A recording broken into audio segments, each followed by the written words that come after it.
I've had a lot of people reach out to me begging for me to cover this topic, situation, whatever you want to call it, regarding Sweet Baby Inc. and the game industry and all these things that they're involved with.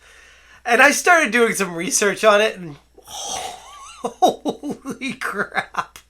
Is this a rabbit hole to end all rabbit holes? Hit the subscribe, give me a like, check out smashjt.com for my full breakdown of, I guess you could say, the initial scratching the surface research of Sweet Baby Inc. The situation that has devolved into many are calling a potential Gamergate 2.0, where I wouldn't go that far, but man, I don't even know where to start with. Let's go with their mission statement. Sweet Baby Inc. was founded in 2018. Sweet Baby Inc. is a narrative development and consultation studio based in Montreal and working around the globe. Our mission is to tell better, more empathetic stories while diversifying and enriching the video games industry. We aim to make games more engaging, more fun, more meaningful, and more inclusive for everyone. Which, on the surface, if you want to just take the high road and say that's admirable, great, you can. I don't think the search for diversity in gaming on the surface is necessarily a bad thing. I would argue that there are some areas where it could actually benefit tremendously from diversification.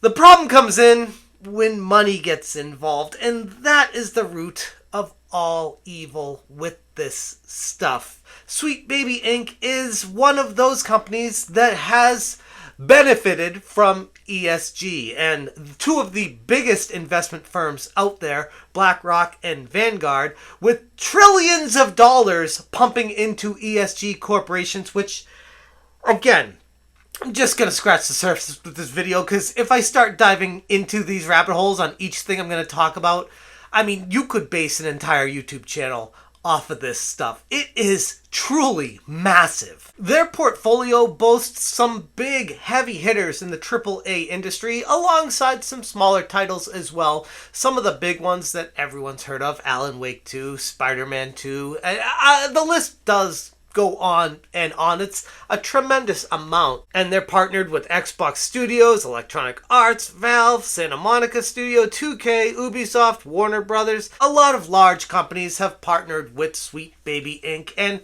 again, on the surface, I don't see too much of an issue here.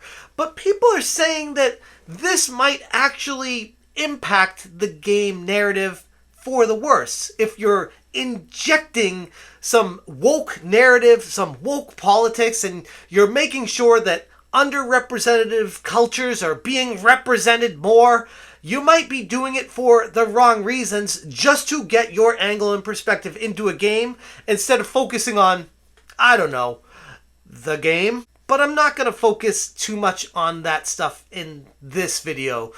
I want to talk about the employees and their mentality and the direction that they have on a public-facing platform like Twitter that seems to fly directly in the face with the mission statement of the company they work for. And while people are individuals, they're definitely entitled to their own opinion and should be allowed to speak for themselves. I don't want to try to silence voices or gatekeep people.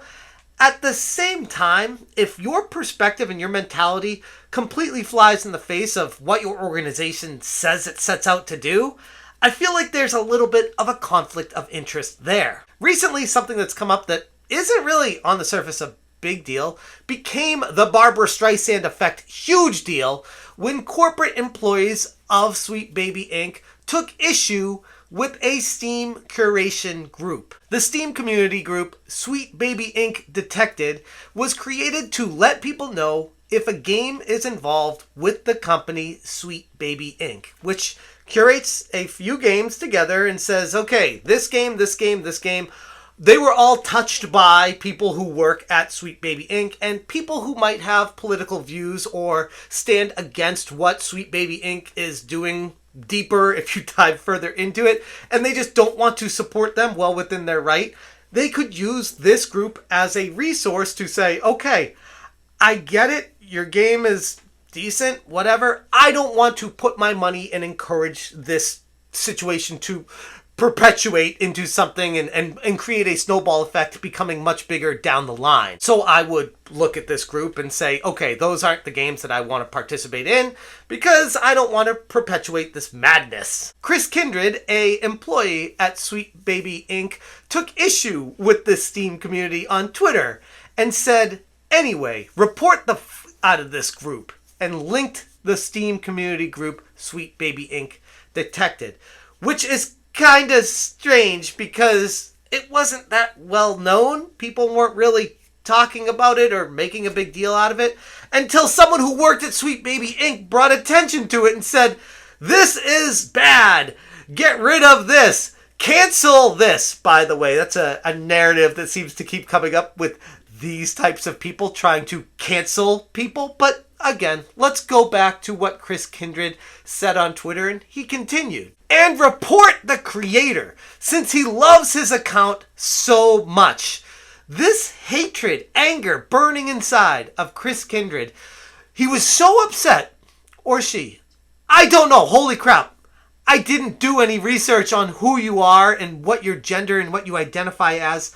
That's not what this video is about, and it's not my responsibility to deal with that stuff. This is like a whole nother thing that I'm not going to even dive into here. If your name is Chris, your profile picture looks like a dude, I'm going to default to saying he. But I gotta tiptoe through the tulips when I make a video these days and research the bio, the background, the everything this person's done, what their favorite color is, who their favorite teacher in 3rd grade was, to just identify who they are when I'm literally just trying to talk about a topic. Let's not try to get too distracted here. So Chris Kindred was not a big fan of this group and told his followers to ban them, to cancel them, to report the F out of them. He wants it gone because it's just so offensive to him that someone would have the audacity to move forward with the group and say, hey, this company, I don't think we should support it. I don't want any part of that. I'm going to make a Steam curation group to let everyone else know about that, and it just exists here. Like many other Steam curation groups already exist. And then I dive into another employee of Sweet Baby Inc., Felix at Home at Lego Butts on Twitter.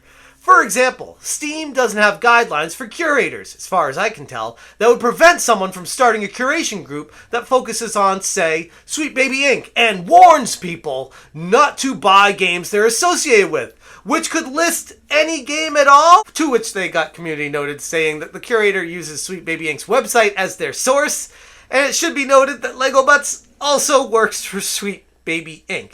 And it got me diving down this rabbit hole of this Lego Butts person, which, by the way, off the top here, people say stuff in the past, and I don't try to hold them accountable to something that they said a decade ago. I mean, people change, their perspective on the world changes, and I mean, it's happened to me before too. I've thought something 8 years ago about the world, and I've learned, and I've changed, and I've adjusted, and my perspective and mentality has changed, so I get it.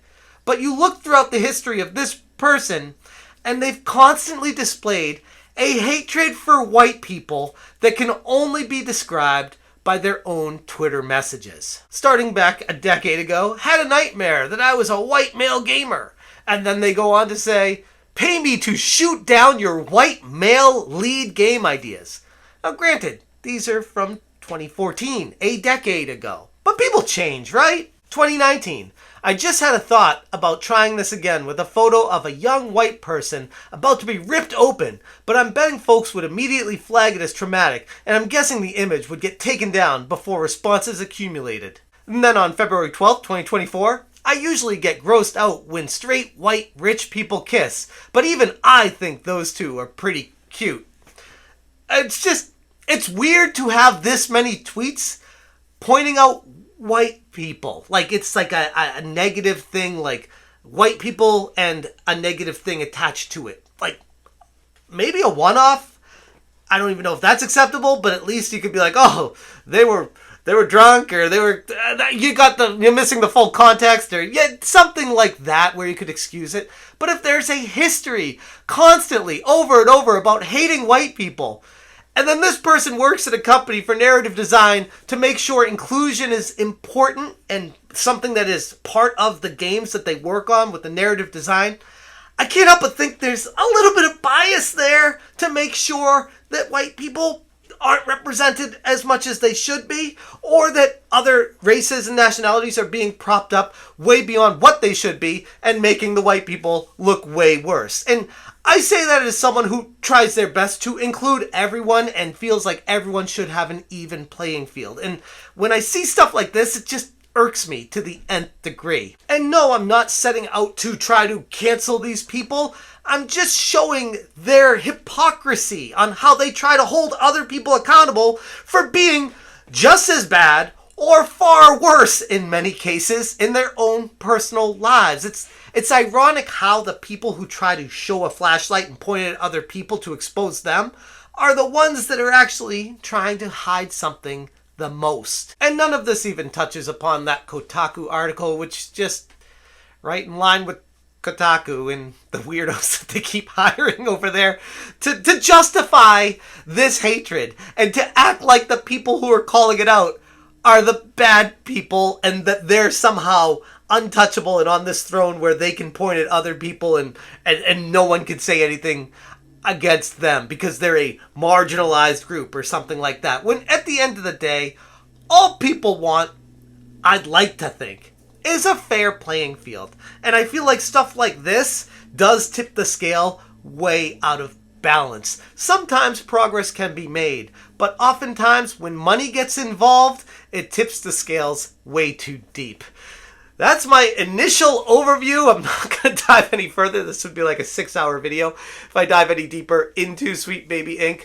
But if you want more information or if you want me to keep diving into this, let me know in the comments below. Also, check out smashjt.com. I have this full article with all the references, links, and everything that I talked about in this video. I will link it in the description below. Thank you so much for watching. And as always, you stay smashing. Smash